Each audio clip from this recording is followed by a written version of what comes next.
खबर उत्तर प्रदेश के सहारनपुर से, जहां दो गुटों के बीच हिंसा के बाद आला प्रशासनिक अमला मौके पर मुस्तैद है।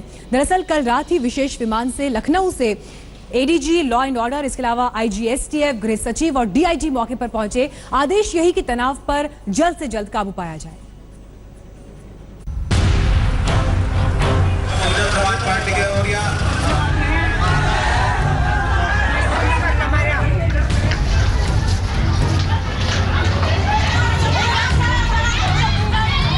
पंद्रह दिनों के अंदर एक बार फिर सहारनपुर धधकने लगा। खलियान आग के हवाले कर दिए गए। बवालियों के हाथ जो लगा वो जमीन में मिल गया। जाते जाते वो चिंगारी भी सुलगाते गए। ये सहारनपुर के शब्बीरपुर गांव का मंजर है। दो गुटों के बीच सीधी भिड़ंत के बाद इलाके में जबरदस्त तनाव है। लोग डरे हुए हैं। और वो लोग हम तो आग लगा के फोन करेंगे, अब तुझे भी मारेंगे। तुम कहा भाई मार दो भाई, मुझे बुढ़े क्या मारोगे। मैं आई बाहर निकल के, मैंने कही ना आ जाओ, मैं कहा हम निकला नहीं लेने के। कुछ बोली ये रहने दो, क्यों लड़ाई करो। हम वापस चले गए, उन्होंने दी माँ बहनों की गाड़ियाँ। हिंसा के तुरंत बाद पुलिस ने पूरे इलाके को घेर लिया। आला अफसर मौके पर पहुंच गए। पीएसी और रैपिड एक्शन फोर्स भी तैनात कर दी गई। चलो घर में बैठो, घर में। दरअसल बहुजन समाज पार्टी की अध्यक्ष मायावती शब्बीरपुर में जनसंपर्क अभियान के लिए पहुंची थी। ये जनसंपर्क देखते ही देखते जनसभा में बदल गया। रैली में हजारों की भीड़ इकट्ठा हो गई। इसके बाद एक जाति विशेष की बस्ती पर हमले की खबर फैल गई। मायावती का जनसंपर्क करने का इरादा फेल हो गया और जनसभा को संबोधित कर उन्हें वापस लौटना पड़ा। अभी पुलिस आगजनी की घटना से निपट ही रही थी कि मायावती की रैली से लौट रही एक जीप को एक गुट ने निशाना बनाया। इस वारदात में एक शख्स की मौत हो गई, जबकि 7 लोग घायल हो गए। लोगों का दावा है कि यह हमला बस्ती में आगजनी की वारदात का बदला था। सहारनपुर में पहली हिंसा 20 अप्रैल को हुई थी।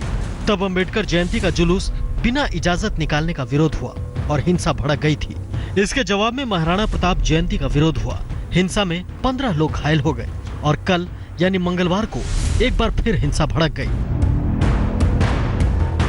मायावती ने सरकार पर लापरवाही का आरोप लगाया तो सरकार के मंत्री ने मायावती पर सियासी गोलबंदी का आरोप लगाया।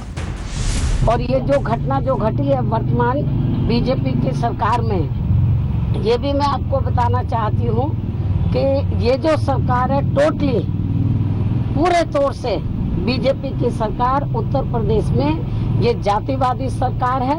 और जातिवादी सरकार होने की वजह से तो जो दबे कुचले लोग हैं, चाहे वो दलित वर्ग के लोग हैं, चाहे अन्य पिछड़े वर्ग के लोग हैं, उनके साथ ये पक्षपात वाला रवैया हर स्तर पर अपना रही है। जहां तक कि मायावती जी का है, मैं इतना ही कह सकता हूं, 2017 के चुनाव में मायावती जी ने अपनी जमीन तो खो ही दी थी, राजनीतिक जमीन। दूसरे उनके भाई जरूर खो रहे हैं, वो दूसरी जमीनें हैं। मैं यहाँ पे राजनीतिक जमीन तो अपनी खो ही चुके हैं, उसको फिर से हासिल करने का प्रयास कर रहे हैं। मुख्यमंत्री योगी आदित्यनाथ ने हिंसा का कड़ा विरोध करते हुए अफसरों को शांति बहाली का आदेश दिया है। कल देर रात लखनऊ से विशेष विमान से गृह सचिव, एडीजी कानून व्यवस्था, आईजी एसटीएफ और डीआईजी को मौके पर भेजा गया है। प्रशासन पर हर हाल में तनाव पर नियंत्रण करने का आदेश है। 5 पीएसी की अतिरिक्त कंपनियों को भी गाजियाबाद, मेरठ, अलीगढ़ और आगरा से रवाना किया गया है।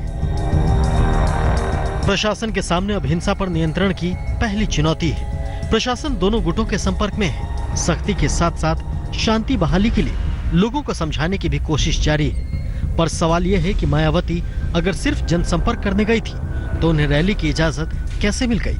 कैसे हजारों लोग एक जगह इकट्ठा हो गए? अनिल भारद्वाज, सहारनपुर, आज तक।